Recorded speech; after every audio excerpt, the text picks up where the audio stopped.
आपका स्वागत है। वाम से के माध्यम से आप पूरे प्रदेश भर में इसमें दौरा कर रहे हैं मंडल में, इसका क्या मकसद है? ये हमारे लोगों को आंदोलन के लिए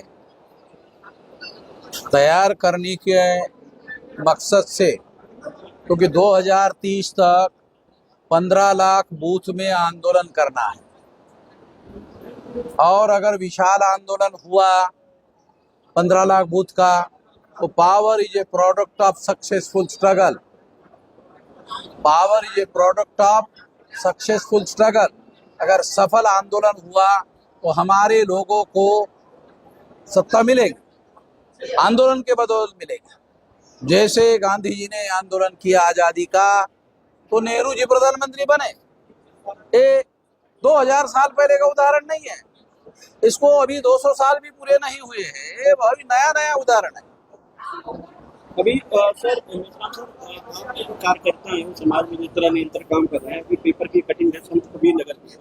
आपके संगठन भारत मुक्ति मोर्चा है, उसके कार्यकर्ताओं के ऊपर ब्राह्मण समुदाय के लोगों ने FIR क्या किया? ब्राह्मणों का मैं स्वागत करता हूं, वो FIR की संख्या बढ़ावे।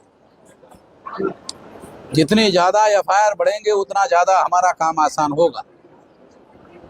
तो अपराध तो कर नहीं रहे। आर्टिकल 19 के तहत हम मौलिक अधिकार का उपयोग करके आंदोलन कर रहे हैं। तो वो जितने भी FIR करने वाले ब्राह्मण है उनका मकसद है डर पैदा करना। और मैं लोगों को कह रहा हूं ये मौलिक अधिकार है, डरने की कोई जरूरत नहीं है, क्योंकि इसमें कोई सजा का प्रावधान नहीं है। बल्कि SC ST के लोगों को ब्राह्मण रोकने का काम करेंगे तो एट्रोसिटीज उनके ऊपर आयद होगी। सुनो, वो रोकने की कोशिश करेंगे तो एट्रोसिटी उनके ऊपर आगे आयद होगी।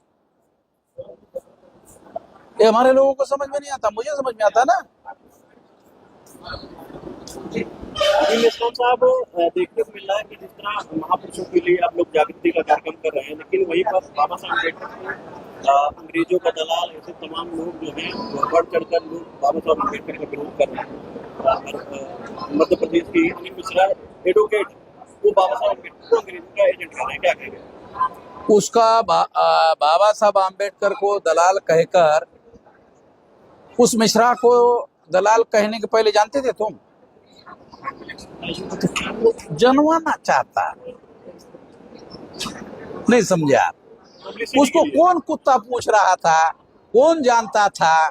दलाल कहने से वो सारे देश भर में जितने में आम्बेडकरवादी लोग हैं, मिश्रा मिश्रा मिश्रा हो गए, लोग पॉपुलर हो गए।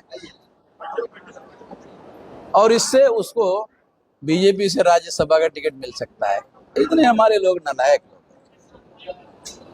इस पर सवाल पूछने के लिए भी आप लोगों को थोड़ा विचार करना चाहिए। सर, अभी मध्य प्रदेश में जिस तरह CM हैं OBC से आते हैं, उन्होंने OBC आरक्षण की बात की, उसके बाद ब्राह्मण समुदाय भड़क, और आपके खिलाफ में भी अनुश्रुति उन्होंने बयान दिया कि वामन मिश्रा जैसे लोग आंदोलन चला रहे हैं, उनसे मोटिवेट होकर CM जो है वो ऐसा कर रहे हैं। हाँ, तो इस हमारे आंदोलन की बदौलत बीजेपी में अगर छेंदमारी हो रही है तो इसका मतलब है आने वाले समय में बीजेपी के अंदर कोई OBC रोकने वाला नहीं है, ये समझ जाए।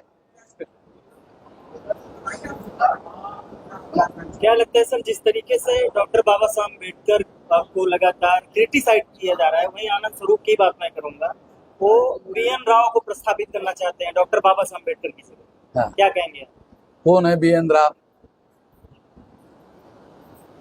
तुम ये समझते हो कि मैं नहीं जानता हूँ? आपको पूछना कौन है BN राव? मैं तो नहीं जानता, मैं जानना भी नहीं चाहता। आपको भी BN राव को भूल जाना चाहिए। वो लोग BN राव कर रहे हैं, अभी BN राव। अरे आप लोगों को समझ में आना चाहिए, ये बाबा साहब का नाम साइड में करना चाहते हैं, BN राव का नाम सामने लाना चाहते हैं। आप लोग यार पत्रकार परिपक्व हुए नहीं अभी। आप दिल्ली में आपने मिश्रा साहब आपने कहा कि देश के जो बहुजन समाज के लोग हैं वो केवल वोट देने के लिए अभी रखे हुए हैं, इसको लेकर किस तरह देखते हैं? हाँ, क्या बोल रहे? दिल्ली में आपने कहा कि जो बहुजन समाज के लोग हैं लोकतंत्र में सिर्फ वोट देने के लिए है, हाँ, क्या कहेंगे? वो लाइन लगाकर वोट डालते हैं, इस वजह से उनका इस्तेमाल करते हैं। जब वो लक्ष्य निर्धारित करेंगे वोट डालने के पहले, तो लक्ष्य पूरा करने के लिए वोट डालेंगे। आज भी मैंने ये समझाया, अपने लक्ष्य को लिए, अपने उद्देश्य पूर्ति के लिए वोट डाले, केवल वोट डालने के लिए लाइन लगावे। फिर तो कांग्रेस को भी वोट जाएगा, बीजेपी को वोट जाएगा, और इनडायरेक्टली ब्राह्मणों को वोट जाएगा, जिन ब्राह्मणों ने हजारों सालों से वर्ण व्यवस्था और जाति व्यवस्था के नाम पर उन लोगों को 6000 जाति के टुकड़ों में बांटकर गुलाम बना के रखा। वही बात वो रिपीट कर रहे हैं। हमारे लोग उसमें सहभागी हो रहे हैं कि हाँ, हमें गुलाम बनाओ, हम आपको ताकत दे रहे हैं। जी, आपने जिस तरह जागृति फैलाई, कोई उसमें दो राय नहीं, लेकिन जिस तरह आप जागृति फैलाते हैं, लेकिन आपके एजेंडे को माध्यम बनाते हुए विपक्ष की पार्टियां अब आगे आ रही है। उसको लेकर कौन सी पार्टी आ रही है? कांग्रेस हो गई, वो लोग आपके मुद्दे उठा रहे हैं और बहुजन समाज के लोग उनको वोट देने के लिए तैयार है, क्योंकि कहीं विकल्प नहीं है। हाँ, तो 500 जगह हमारे आदमी खड़े होने वाले हैं। 500 लोग खड़े होने वाले हैं। उत्तर प्रदेश में 403 लोग खड़े होने वाले हैं। उत्तर प्रदेश में सपा और बसपा के रहते आप किस तरीके से कह सकते हैं कि सत्ता में आप भागीदारी निश्चित कर सकते हैं? बहन जी का 7% नीचे आ गए वो।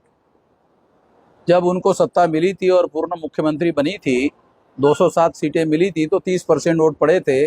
मगर अभी उनका एक आखिरी कैंडिडेट चुनाव लड़ा तो उनको 7% वोट पड़ा। तो बहन जी का अवतार कार्य समाप्त हो गया। अवतार कार्य समझते हो? जिस पर्पस के लिए उन्होंने जन्म लिया था, वो अवतार कार्य समाप्त हो गया। अभी उनका कार्य बचा नहीं है। उनका अवतार क्या किस लिए था?